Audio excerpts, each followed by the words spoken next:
So hello everyone and welcome back to वेलम education. और आज के इस वीडियो में हम डिस्कस करेंगे जो आपकी झारखंड बीएससी नर्सिंग के एग्जाम होने वाले हैं उसमें आप कैसे अच्छे तरीके से आप एग्जाम सक्सेसफुली कंडक्ट कर पाओ अपना। एंड आपको एग्जाम हॉल में एंटर करने के बाद क्या करना है, तो इस वीडियो को शुरू से लेकर एंड तक देखते रहना। यहाँ पर हम लोग सारे टॉपिक वाइज डिस्कशन करेंगे दैट कि आपको एग्जाम में एंटर करने के बाद क्या करना है और क्या चीज़ अवॉइड करना है। ठीक है, फर्स्ट ऑफ ऑल सभी को एडमिट कार्ड के इंस्ट्रक्शन पढ़ लेने हैं, उसके बाद ये वीडियो देखना। ठीक है, इंस्ट्रक्शन पढ़ने के बाद ही आप यहाँ पर देख लेना इस वीडियो को, बिकॉज ऑलरेडी मैंने इंस्ट्रक्शन आपको बता रखे। थोड़े से हेल्थ इश्यूज आ गए हैं, इसलिए मैंने लास्ट के 2 दिनों में लाइव सेशन नहीं कंडक्ट करवा पा रहा हूँ। ठीक है, and as you know that मेरा वॉइस भी बहुत कम है।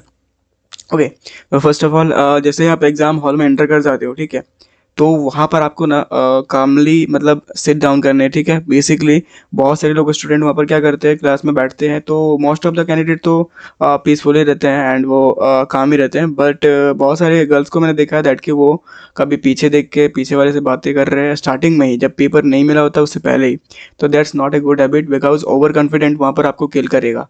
ठीक है, तो ओवर कॉन्फिडेंट एग्जाम के बाद नहीं होना है। ठीक है, जो भी ओवर कॉन्फिडेंट होगा ना, आफ्टर दैट आपको आंसर की देखोगे, उसके बाद ओवर कॉन्फिडेंट होना है। ठीक है, तो सबसे पहले तो आप एग्जाम हॉल में घुसने के बाद कामली बैठे रहोगे एंड फोकस्ड रहोगे। ठीक है, किसी एक चीज पर फोकस्ड रहोगे। ओके, एंड डीपली ब्रीथ करने हैं एग्जाम हॉल में बैठने के बाद, स्ट्रेस को रिड्यूस करने के लिए। ओके, एंड ओवर थिंकिंग यहाँ पर नहीं करना है दैट कि आउटकम क्या होगा, रिजल्ट क्या होगा, कितना क्या मेरा सिलेक्शन हो पाएगा कि नहीं।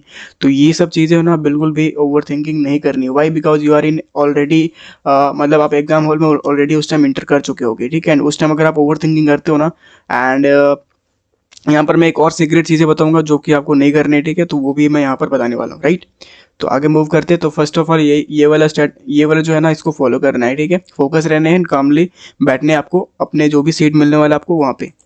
ओके, एंड देखो जैसे ही आपको पेपर ओएमआर मिलता है ना, मतलब बेसिकली एक पेपर मिलेगा, उसी के अंदर ओएमआर सीट भी रहेगा। ठीक है, ओएमआर आपको निकालने का मौका मिल जाएगा, बट 15 मिनट का टाइम मिलेगा जहाँ पर आप फॉर्म को मतलब ओएमआर को फिल कर पाओगे। ठीक है, तो 15 मिनट केयरफुली आपको फिल कर लेना, बट उससे पहले इंस्ट्रक्शन पढ़ लेने हैं जो भी आपके क्वेश्चन बुकलेट में रहेंगे। ठीक है, तो बुकलेट का इंस्ट्रक्शन मोस्टली आपको रीड करना है प्रॉपर तरीके से, अदरवाइज उसके मार्किंग स्ट्रैटेजी को आप नहीं समझ पाओगे। अगर नेगेटिव मार्किंग है या नहीं है वो भी वहाँ पर आपको इंस्ट्रक्शन में पता चल जाएगा। ठीक है, केयरफुली इंस्ट्रक्शन आप 5 मिनट में पढ़ लोगे, इंग्लिश या हिंदी जो भी आपका लैंग्वेज है। ओके, आफ्टर दैट सबसे पहले तो आपको टाइम मैनेजमेंट पहले से ही घर से सोच के रखना है दैट कि टाइम मैनेजमेंट किस तरीके से मेरा हैंडल होगा। ठीक है, आप कल के दिन 12 बजे वीडियो देख रहे होगे। ठीक है, तो मैं बता देना चाहता हूँ कि टाइम मैनेजमेंट जो है ना काफ़ी इंपॉर्टेंट थिंग्स है। वाई, बिकॉज अगर आप टाइम मैनेजमेंट लेके नहीं चलते हो तो आपका जो एग्जामिनेशन है ना, आप जानते हुए जो क्वेश्चन रहेगा वो भी आपका छूट जाएगा। तो टाइम मैनेजमेंट आपको अच्छे तरीके से कर लेना, जो भी आपका स्ट्रैटेजी है, जो भी स्ट्रैटेजी के थ्रू आप एग्जाम देते हो। अदरवाइज आप यहाँ पर देख सकते हो जो टाइम है ना, नंबर ऑफ क्वेश्चन के बेसिस पे आप डिवाइड कर सकते हो। बायोलॉजी में 50 क्वेश्चन है, तो 50 क्वेश्चन को आप कितने देर में सॉल्व कर सकते हो? 50 क्वेश्चन को मेरे अकॉर्डिंग अगर आप सॉल्व करो ना, तो 30 मिनट मैक्स टू मैक्स अगर जाना चाहिए। ठीक है, तो बायोलॉजी आपका यहाँ पर 30 मिनट्स में इजिली आपका 50 क्वेश्चन सॉल्व हो जाना चाहिए। ठीक है, बाकी के टाइम आप फिजिक्स एंड केमिस्ट्री में स्पेंड करो।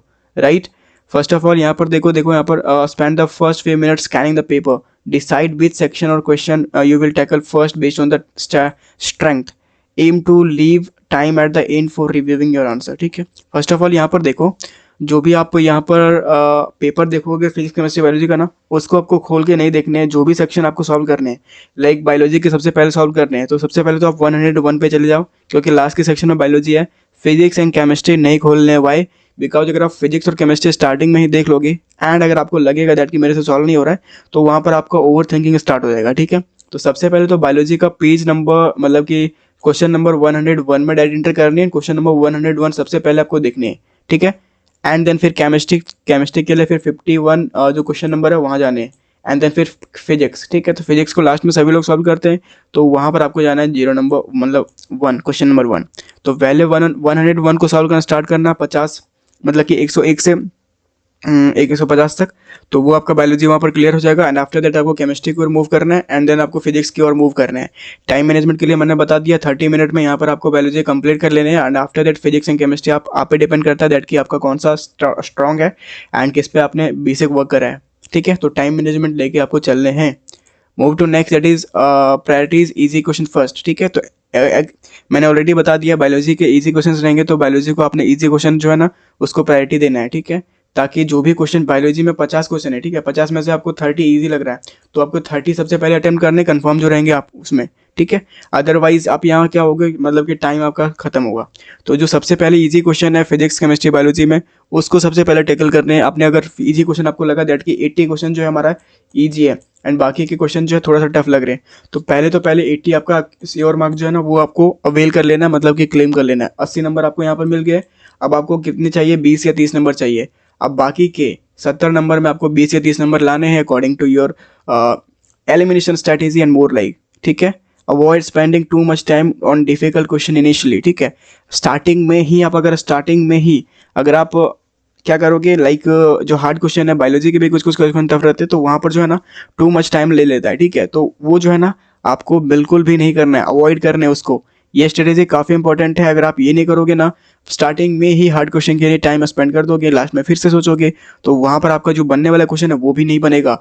तो simple one and thing only, that is जो प्रायोरिटी आपको देना है वो इजी क्वेश्चन को पहले देने, उसके बाद आपको मूव करने आपके हार्ड क्वेश्चन पे, okay. And after that use the process of elimination. जैसे आप इजी क्वेश्चन जो 80 नंबर के हैं वो बना लिए, ठीक है, 80 नंबर आपने ले आया, इजी क्वेश्चन श्योर आपका 80 मार्क्स बन गया है। अब आपको क्या करना है, प्रोसेस ऑफ एलिमिनेशन यूज़ करनी है, ठीक है। ये बस एलिमिनेशन जो मेथड है वो बेसिकली कहाँ पर अप्लाई होगा, केमिस्ट्री एंड बायोलॉजी में। फिजिक्स में जो ना जहाँ न्यूमेरिकल है वहाँ पर एलिमिनेशन मेथड आप बिल्कुल भी अप्लाई नहीं कर पाओगे। वाई? बिकॉज न्यूमेरिकल सॉल्व करने पर ही पता चलता है, ठीक है। There is 1% chances to eliminate option in physics, ठीक है। तो प्रोसेस ऑफ एलिमिनेशन जो है ना ये किस पे अप्लाई करने हैं, physics and chemistry and biology में, ओके। एलिमिनेशन मेथड जैसे आप इजी क्वेश्चन सॉल्व करते हो उसके बाद अब है कीप ट्रैक ऑन टाइम। जैसे ही आपका 1 आवर होता है ना, वहाँ टाइम ट्रैक कर लेना दैट कि कितना क्वेश्चन आपने सॉल्व करा है। अगर आप टाइम को ट्रैक नहीं करोगे एंड अपने आप को पीसफुल नहीं रखोगे दैट कि हाँ इनफ टाइम है, देन आपका यहाँ पर जो है ना काफ़ी इंपॉर्टेंट, मतलब कि अच्छे तरीके से एग्जाम जाएगा, ठीक है। तो if you running short of time, prioritise question that you can answer quickly, ठीक है। अगर मान लो आपने लास्ट में देखा आधे घंटे बचे हैं और मेरे क्वेश्चन बहुत ज़्यादा छूट रखे हैं, मतलब कि 70-80 क्वेश्चन छूट रखे हैं, तो जो इजी क्वेश्चन है सबसे पहले उसको प्रायोरिटी दो, उसके बाद ही हार्ड में मूव करना। एंड वो मैंने ऑलरेडी बता दिया है दैट कि कैसे टैकल करना है ये जो शॉर्ट आंसर है, मतलब easy answer and hard answer है उसको, ठीक है।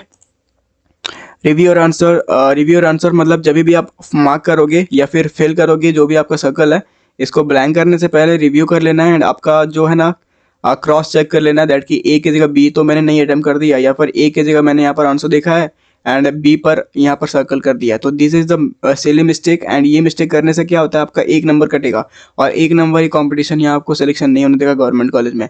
तो दैट्स वाई आपको सिली मिस्टेक बिल्कुल भी नहीं करने हैं, कैलकुलेशन में भी सिली मिस्टेक नहीं करने हैं, क्रॉस चेक करने हैं, कैलकुलेशन मल्टीपल चेक करने हैं, आफ्टर दैट आपको यहाँ पर मार्क करने हैं।